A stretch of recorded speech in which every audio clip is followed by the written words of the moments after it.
Akko is back with yet another budget linear switch. This is the Akko Jelly Black switches, and this is the most heaviest out of all jelly switches from Akko's new line of switch. You can get them for $12 for 45 pieces, and how do they sound and feel? Let's find out. What is going, guys? RX here, and welcome back to my channel. We are back with another Akko Switch review, and in today's video, we'll be taking a look and listen to the Akko Jelly Black. This is another linear switch from Akko's Jelly line of switches. And a quick disclaimer before we start the video, the switches were sent for a review, but I wasn't paid to make the video. So of course, I'll give you guys my unbiased and honest opinion about the Jelly Black. So in today's video, we'll be doing the usual stock versus lube sound test and taking a look at the materials that was used on the switch. And if you want to hear my thoughts and opinion about the Jelly Black, please do stick around at the end of the sound test. And of course, we'll be using the Vega 65 with a polycarbonate plate, a PCB to plate foam, and one case foam.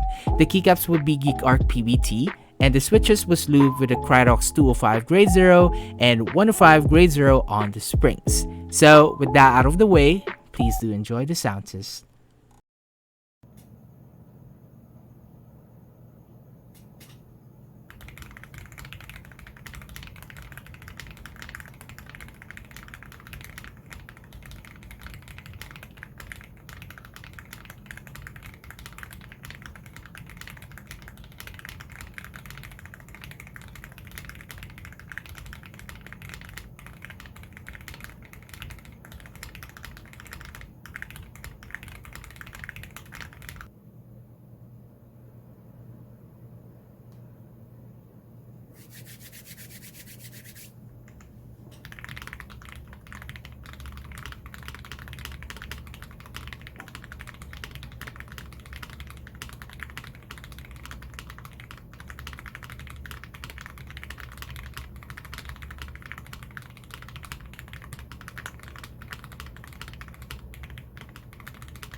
So that was the sound test for the Akko Jelly Black switches. Let me know what you think about them on the comment section down below. Would love to have a discussion with you guys. Before we talk about my thoughts and opinion about the Jelly Blacks, let's go ahead and break down the materials that was used on the switch. As you've guessed it, these are still a 3-pin switch and is using a box type stem. So we have polycarbonate for the top and bottom housing.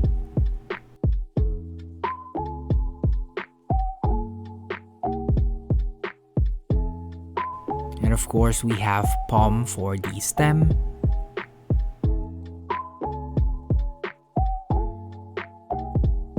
Lastly, the extension springs, and as mentioned, this would be the heaviest switch that Akko has released, which have a bottom-up force of 60 gram and a total travel for about 4 mm.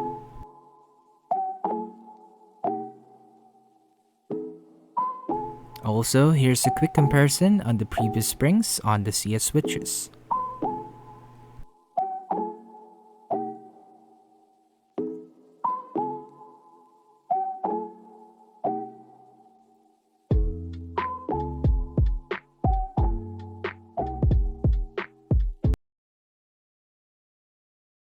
So that was the materials that was used on the jelly black switches. And if you made it up to this point, I would like to say thank you, and please don't forget to leave a like.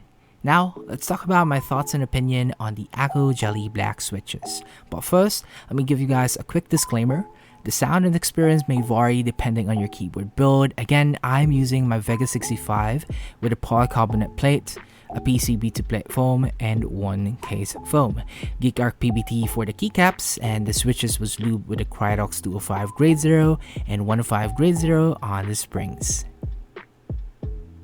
Now let's talk about my opinion on the feel. On stock, they feel fairly decent and smooth. I didn't feel any crunch on the leaf, which is really nice since I always check that when trying out switches on stock. Of course, you know me, I always lube my switches to make it feel better and smoother. Lubing them made it feel more smoother in my opinion, but it's not like a night and day experience. One thing that I do want to note is that I do suggest lubing them lightly, as I can feel some stickiness with some of the switches. I think a lot of people experience this on the jelly black, so keep that in mind. So being the most heaviest out of all Akko switches, this feels really solid to type on, and I can say it feels like this starfish, but I feel like the feeling on these is more solid due to the extension spring, as you can really feel the snappier return, which are really nice. Now for my opinion on the sound. On stock, they sound decent, but the clackiness to it seems quite all over the place. I can also notice a little bit of spring ping, so I would really suggest lubing them, as it will bring out the sound to more of a subtle clack or pop. As you know me, I really prefer clacky switches, so I really love the sound that this brings on my Vega. I can say that this sounds better than the previous switches, and I can see myself using this on a daily, as I also want to know how they sound broken in. So overall, the Jelly Blacks are really worth the upgrade from the previous CS switches, and I do prefer this over the Jelly Starfish. The Jelly switches just feels more solid and more complete as a whole switch, but I know there's still room for improvement, and there's still a lot of like other budget options or budget switch out there in the market, but I do suggest to give this one a try. If you are looking for a new linear switch and coming from the previous CS switches, this would be a good pickup. I can also say that it's a good switch for beginners in the hobby, but I just wish that they offered them in packs of 10. That's just one of my issues about the Jelly line switches. Again, at the end of the day, it would still boil down to your preference. As mentioned, the switches are really poppy and clacky, so keep that in mind when weighing your choices. So that is it for the video, guys. I hope you enjoyed this review, and let me know what you think about them on the comment section down below. If you did enjoy the video, please consider liking the video and subscribing to my channel. We are on our way to 1,500 subscribers, so let's aim and try to get 50 likes on this video. It really helps out my channel, so please do consider. We still have two more jelly switches to cover, the jelly white and the jelly pink, so stay tuned. Again, thank you Akko for sending them over. All of the links would be on the description down below. Again, don't forget to like the video, share if you want, and of course subscribe for more, and I'll see you guys on the next sound test. Peace.